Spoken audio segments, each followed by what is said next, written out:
Alrighty, so this is part 2 in that series of how to reload 6mm arc. So what you see here is pretty much all of the components that we're going to go ahead and need to reload our 6mm arc. So in the last video, you saw us go ahead and get this case resized and ready to reload. So this case is ready to go along with those 5 there.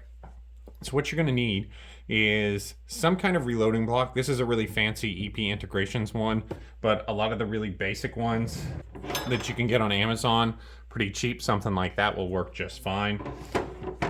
Obviously, we're going to need a scale of some sort. I'm going to use my Lyman Gen 6, but there are also some good scales on Amazon like that you can use. Now, you need some kind of way to check your scale to make sure it works, so you can buy a set of check weights. A lot of scales come with at least one check weight.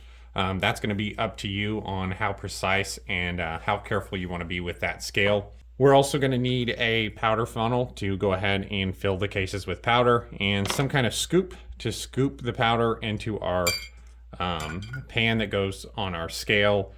Again, we're going to use our pan that came with our Lyman Gen 6. You're also going to need some kind of priming tool. Now, I like to use this Lee hand primer. It's universal for basically all cartridges. You just have to buy a shell holder that fits the case head that you're using. So we've got that there. And we've got the small rifle primer attachment in there because we're going to be using our CCI number 450 small rifle primers there.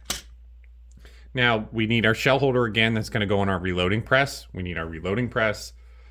And we've got our bullet comparator kit out with that 0.24 inch bushing for 243 size bullets, which we're going to use. Again, going to use a caliper. And you need something to go ahead and pour powder into, which helps kind of move it to the scale. So I just used this glass tray here.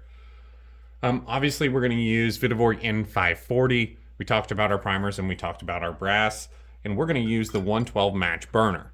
Now, most of the time you're going to need some source for load data. Now, this is a load I've already used before. We're going to shoot 26.7 grains of N540. I don't believe this is a published load, so you probably shouldn't copy it. But again, we've shot this load before, so we're going to go ahead and load it up again today. So this should be a pretty much comprehensive list of what we're going to use in this video. So let's go ahead, let's get the bench cleared off a bit, and let's do some reloading. All right, and I forgot to mention that we're going to need a set of bullet seating dies. This is just the factory Hornady 6mm arc bullet seating die with the stem in there, and this will come pretty much with that package there. So that's the die we will use as well.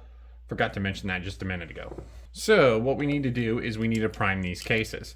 So what we're going to do is take our shell holder, insert it into our priming tool, and we're going to, we only need 5 primers here, right? Because we're just going to load up these 5 rounds.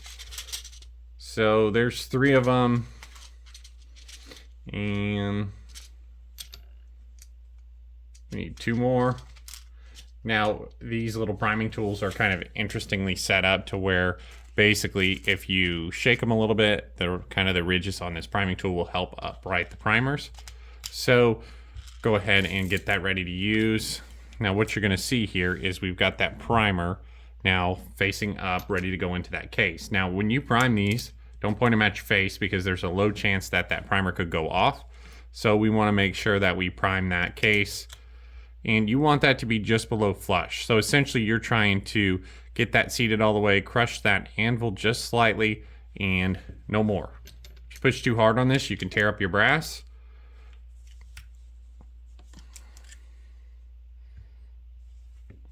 And we'll do all 5 of them here.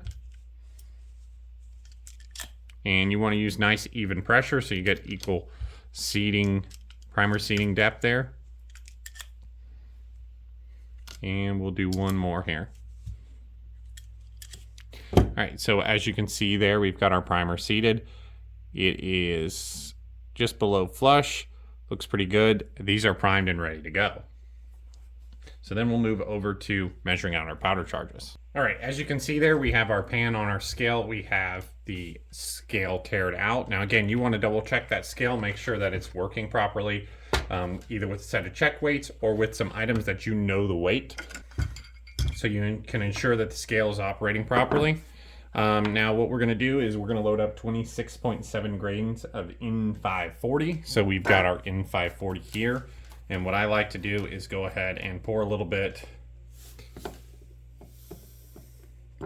there in our glass jar, and this just makes it easier to scoop our powder out. Now you can use powder throwers and things like that, but I prefer just to use the scale and one of my little scoops, and we're just going to go ahead and measure out 26.7. So this should be about the right size scoop, and 23.4, and we'll trickle it up. Now you can use a trickler as well, which again, I have one. I don't ever use it. Find it just easier just to go ahead and hand weigh out the charges, or I use my Gen 6, which will automatically weigh out the charges. Now again, we're going to use our reloading block, and we're going to go ahead and we're going to dump that charge of 26.7. Now this being an extruded powder, it'll tend to bridge a little bit, so sometimes you have to drop it in there nice and slow. Give it a couple taps, and that one's ready to go. So what I'll then do is move our next one over, put our funnel on it to ensure that we don't charge the wrong case, and we're going to go ahead and weigh out another one of 26.7.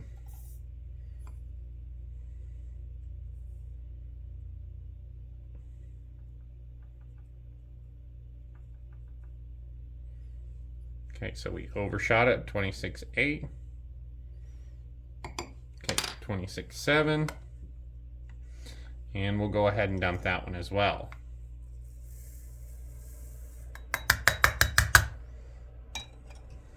All right, so what I'll do is load up the other three here, and then I'll see you for bullet seating. All right, so a very important step here is to visually inspect all of our cartridges. Make sure that there's what looks to be even amount of powder in each case, and there's nothing weird going on there. So now what we need to do is go ahead and get our die set up. So what we're going to do is, first things first, go ahead and insert our shell holder, and we need to go ahead and set up our seating die here.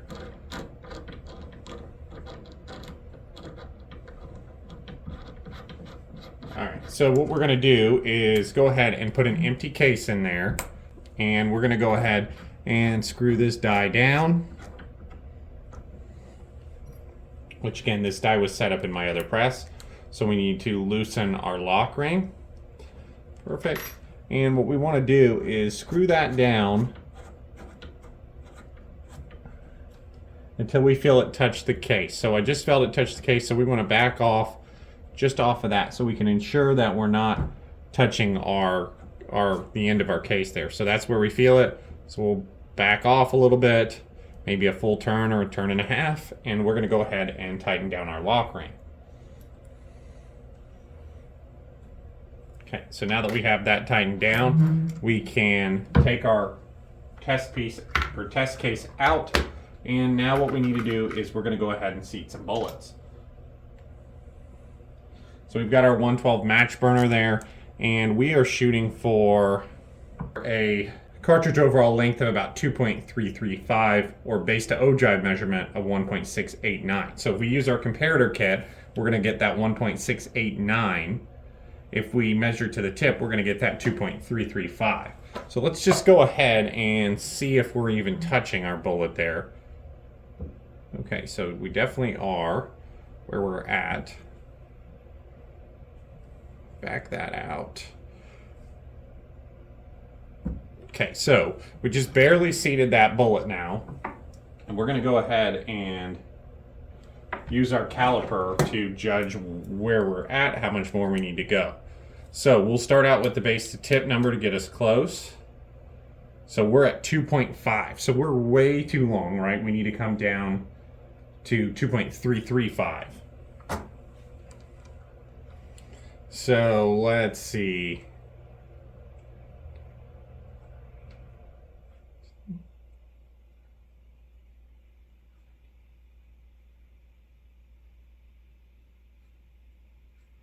All right, let's try that. Now, if you'll notice some of my other videos, I use some of these micro adjust seating dies, which they're from Hornady. They're about 30 bucks. They make things really easy. Oops, so we actually, yes, we messed that up, didn't we? We went too far down. We went to 2.315. So we need to back that out about 15 thousandths. Okay, let's go ahead and seed another one here.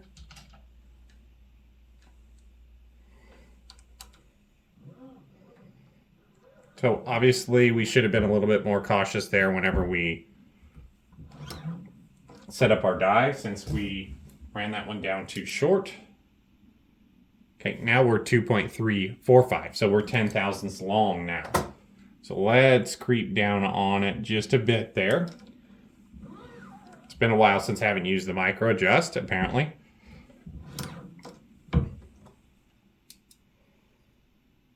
Okay, so perfect, right? 2.335. So going to set that one off to the edge. And we're going to go ahead and seat another one here. Now these with the boat tail, they seat really nice and easy. Brass doesn't have too much neck tension or anything like that. Okay, seat it all the way. Take a measurement of this one. Now your tip measurements are going to vary ever so slightly because we could have a jagged tip. So we're 2.338. Again, good enough. If we want to get really serious, we can look at that base to ogive measurement. But I'm just going to shoot these on my range. It really doesn't matter. I'm not shooting them for competition or anything like that. But we will pull out the ogive measurement here at the end to see how consistent they are.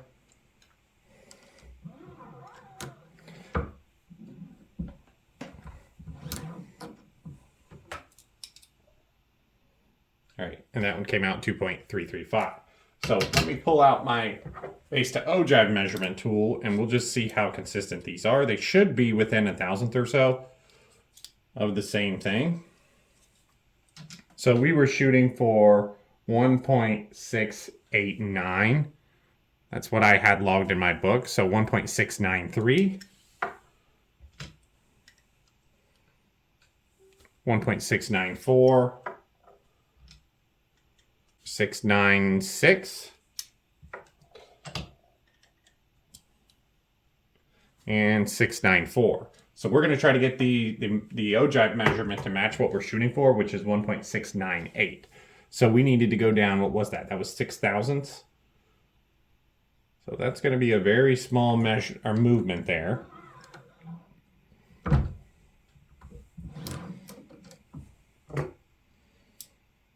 So we wanted to go to 8.9, right? That got us to 8.8. So close enough. Let's see what another one does here.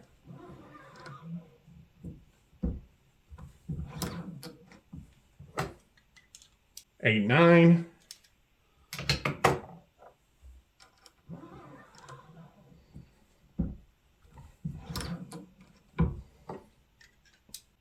Eight, 9.